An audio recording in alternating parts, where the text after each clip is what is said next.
All right, let's get right into it. I want you to think about something for a second. What if pleasure wasn't this big, special event? What if instead it was just a daily habit, something fundamental to your health and your vitality? We're going to talk about the principle of daily arousal and how it can be this incredible investment in your own well-being. And this quote, it just says it all, right? It's asking us to stop treating our sexuality like it's some fancy dress we only wear once a year. The idea here is that it's our natural, everyday state of being. It's not an accessory, it's a core part of our life, our hygiene, even. So that leads us to a really common pitfall so many of us fall into. We're calling it the use it or lose it trap. This is all about what happens when we let our sexual energy just kind of sit there, dormant, in a state the source material calls hormonal waiting. So, what exactly is hormonal waiting? Well, it's that assumption, that belief, that your arousal needs something from the outside to get started. Like it's supposed to wake up only when a partner makes the first move. This puts you in a really passive role, just waiting around for something to happen, and that can have some serious biological consequences. And here's the bottom line. Your sexual energy follows a very simple, very strict biological rule. You either use it or you lose it. See, the body's super efficient. If a system isn't getting used, the body just stops sending resources there. So to keep that inner wellspring flowing and not, getting all stagnant, that system needs to be turned on every single day. Okay, so if that's the problem, what's the solution? Well, let's get into the science behind daily arousal. Because this isn't just about feeling good for a moment. It's about actively mixing up what our source material calls your body's personal cocktail of youth. And just look at the contrast here. It's pretty wild. In that passive state, you've got stagnation, barely any blood flow, and a buildup of toxins down in the pelvic region. And on top of that, you've got the stress hormone, cortisol, running high. But when you're in an aroused state, it's a total 180. You get this deep systemic cleaning, a huge surge of fresh oxygenated blood that flushes everything out, nourishes all your tissues, and you get these incredible bursts of dopamine and oxytocin that just melt stress away. So let's break down what's actually happening in your body. Think of daily arousal as a kind of essential internal tune-up. It's flushing out toxins, keeping things from getting stagnant, and it's feeding and nourishing your reproductive organs. It basically acts like a natural hormone replacement therapy. When you regularly activate your sexual center, you're literally sending a signal to your ovaries saying, hey, keep making that estrogen, which is so crucial for glowing skin and strong bones. And it's not just physical. There's this amazing neurological thing that happens too. Your ability to feel pleasure, it's a skill you can train. If you never use that neural pathway, it gets all overgrown and hard to find. But with daily practice, you turn it into a high-speed superhighway, which makes it so much easier and faster to feel pleasure. And this internal feeling, it doesn't stay inside. It literally changes you, your voice, your gaze. You start putting out this magnetic energy, this frequency of abundance that just seems to draw opportunities and people right to you. So, we get the why now, right? It's powerful stuff.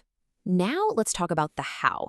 This next part is all about reclaiming your own autonomy of delight, about mastering the art of self-arousal, completely independent of anyone else. This right here is the biggest mindset shift. You have to realize that you hold the remote control to your own biochemistry. When you learn how to turn yourself on, you're not dependent on someone else anymore to activate this vital part of you. You become the mistress of your own mood. And that takes so much pressure off of your relationships and lets you show up to intimacy already feeling full and vibrant. You know what's so freeing about this? When you're practicing alone, you get to move beyond this idea of the object body. There's no one watching. You don't have to look sexy or perform for anybody. You can just be. And that is such a profound act of self-acceptance. You're basically telling your body, I love you and I appreciate you exactly as you are right now. Our culture is completely obsessed with one thing, isn't it? The orgasm. It's always seen as the big finish line, the only goal that matters. But what the source material argues is that for your hormonal health, the journey of arousal itself is often way more important than the destination. That race to the finish line can actually create a ton of pressure and anxiety. And this brings us to this really cool idea called the magic of accumulation. Think about it like this.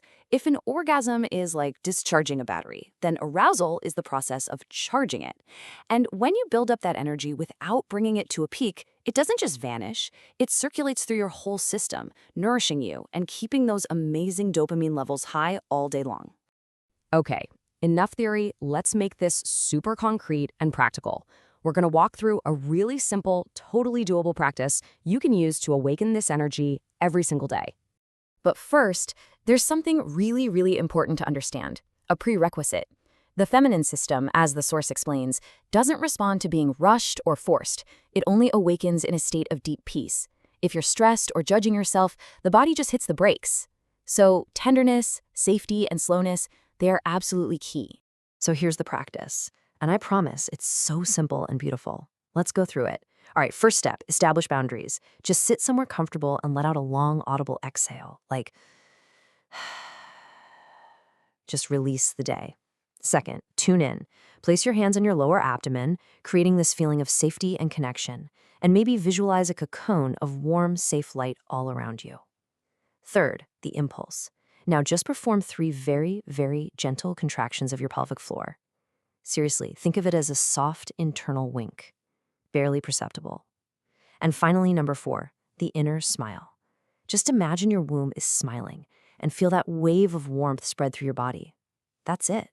It's just a simple, fleeting moment of paying tender attention to yourself. So I want to leave you with this question, something to carry with you. What would change? What would change in your health, in your creativity, in your relationships, if pleasure wasn't this rare event you were always hoping for, but was just your fundamental, everyday state of being? What if that was your new normal?